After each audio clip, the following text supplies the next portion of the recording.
What's up, you guys? Oh, what's up, you guys? Welcome back to the channel. So today I'm going to be making a Birria Pizza. I'm so excited. So I've been gone for a little bit. Yes, I have. I went to Arizona to make sure that my best friend Amy got to Arizona safely. So basically she was moving from Portland to Phoenix, and I met her up in Los Angeles, and so I flew to California. I had a little bit of a layover in Oakland, and then I flew into Long Beach, and then from there we drove to Phoenix, and we had an amazing time, and got to spend time with her, got to spend time with family, and it was just an all-time good time. So yeah, I'm back in Las Vegas now. I'm ready to get this going. I cannot wait for this Birria Pizza. I'm so excited for you guys to try. And yeah, let's get this going.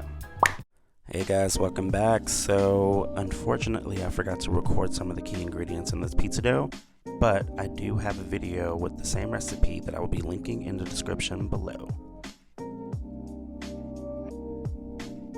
And as always, make sure you're adding flour a little bit at a time, because if you don't, it's going to become very dense and it's not going to be a fun time. And then once it comes together, just flour a surface, knead it for about 10 to 15 minutes, and then place it into an oiled bowl, and then let it rise for about an hour.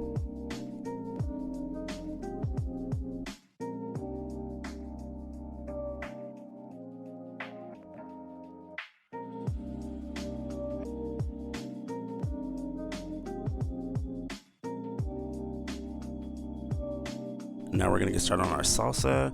So typically I make the salsa on the stove. I char all the ingredients on the stove, but that can get a little chaotic, so I just started broiling them. So once you get a little bit of a char, make sure you take the garlic out immediately, because you do not want it to burn. It's going to be bitter. I've done it before. It's not a good time. And then once you take out the garlic, you're just going to place it back into the oven until it's cooked fully through. I like mine's extremely charred, so char it as much as you like. And then you're going to place it in a bowl along with those juices, and then you're going to cover it to let it steam. And then afterwards, you're going to put all your ingredients together in a blender, and then once you're done, pour it into a container, and then let it rest for about 30 minutes. That way all the flavors can combine together. If you want to expedite that, you can always place it into an ice water bath.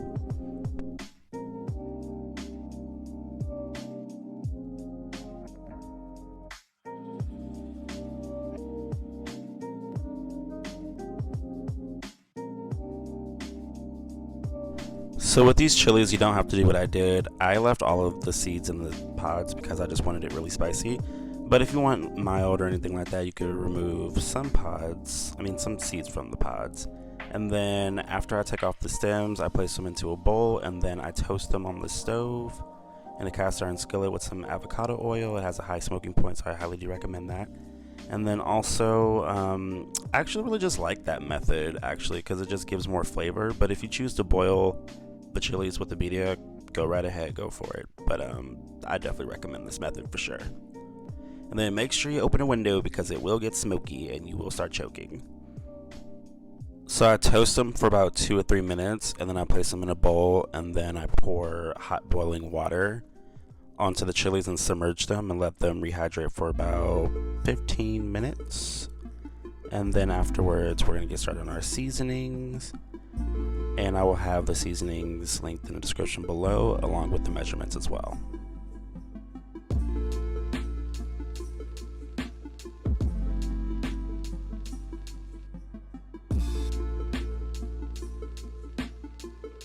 So I wanted more flavors, so I added carrots, celery, and onions, which is called a mirepoix. It's basically a French seasoning base that's used for stocks and soups and you name it. And it really kicked up the flavors, and I really loved it.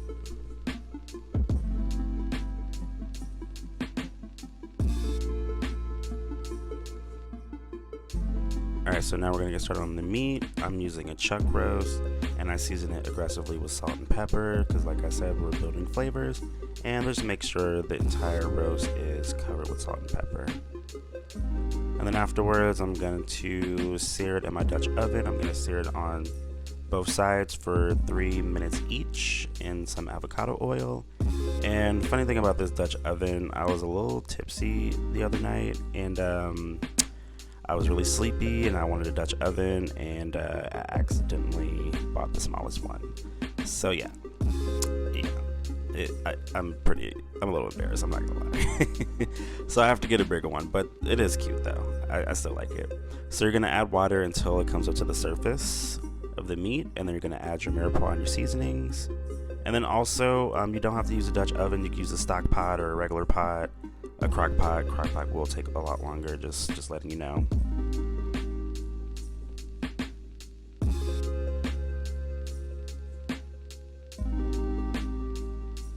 And once your meat starts simmering, you're going to go over to your chili pods, and then you're going to blend them together, and try not to use as much water that comes from the chili pod, because it can be really bitter. I've done that before and I didn't like it at all. So I added cilantro, I added 2 habaneros just for an extra kick. I really love spiciness, but you don't have to do that at all. And then I added at least 12 cloves of garlic, and I added some lime juice as well. And then I just blended it up until it all came together. One thing you will have to do is strain it, unless you have a Vitamix, which I don't have, which I really want, but they're super expensive. They're like $300 or $400. But if you don't have a Vitamix, then I definitely suggest straining it. But if you do, then you don't have to worry about it at all. And don't drop lime wedges in your mix. Don't do that.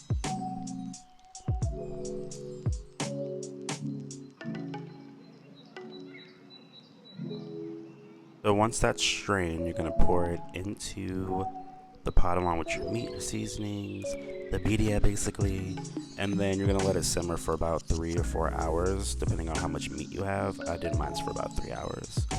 And then afterwards, I chopped up the meat, and then I placed it into a bowl along with some of the juice.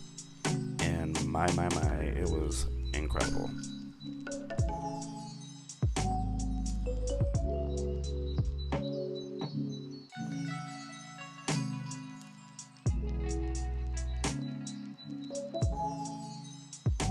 Now we're going to be shaping our pizza dough. I put cornmeal down because I didn't have semolina, but it works it the same way. And then, so we're going to be shaping our pizza dough into the size of our pizza screen. And speaking of pizza screens, don't be like me and forget to put non-stick spray on the pizza screen before placing the dough on there, because it got stuck to the dough got stuck to the screen. And then it like tore my pizza apart, and I was pissed. But it still came out pretty good. So yeah, just don't do that. And then also another thing I want to mention is that I actually overnighted this pizza dough, but you definitely don't have to do that at all. And then I just ladled some of my salsa. I put some Oaxaca cheese, and then the meat, and then I put it in the oven for about 550 degrees for about 10 minutes, and then I broiled it for about 3 minutes. And then look at that. So then you're gonna assemble, put your onions, your cilantro, and then I put cojita cheese as well. And then you didn't see this, but I also squeezed some lime juice on the pizza. And then get your consomme with your onions and cilantro, squeeze a little bit of lime, and then you're all ready to go. I really hope you guys enjoy this recipe. All right, we got the Birria Pizza. It's looking pretty fantastic. Oh my, y'all. All right, just dip it up in here.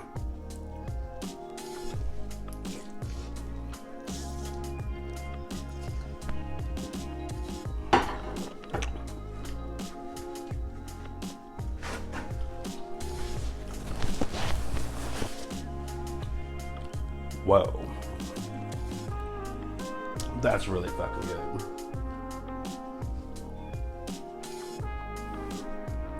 Oh, this is so good. Oh my gosh. So I had to give you another slice because this is just mind-blowing. Whoa, this is really good.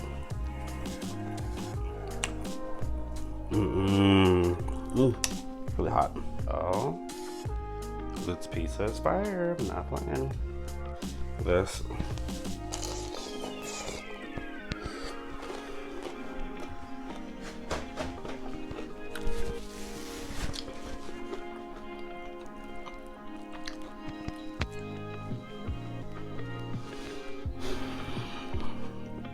You guys. Yeah. The whole process, worth it. Way worth it. So good, it's so flavorful. And when I was making the video, I put a couple of tablespoons of my salsa in there. Perfect. Perfect. It was so perfect. And I definitely had to. Why can't I talk today? I don't know. I definitely highly recommend it for sure. Also, I want to mention that you don't have to use as many spices as I did. I really love spicy food, so I use like habaneros and a bunch of chilies. You really don't have to do that at all.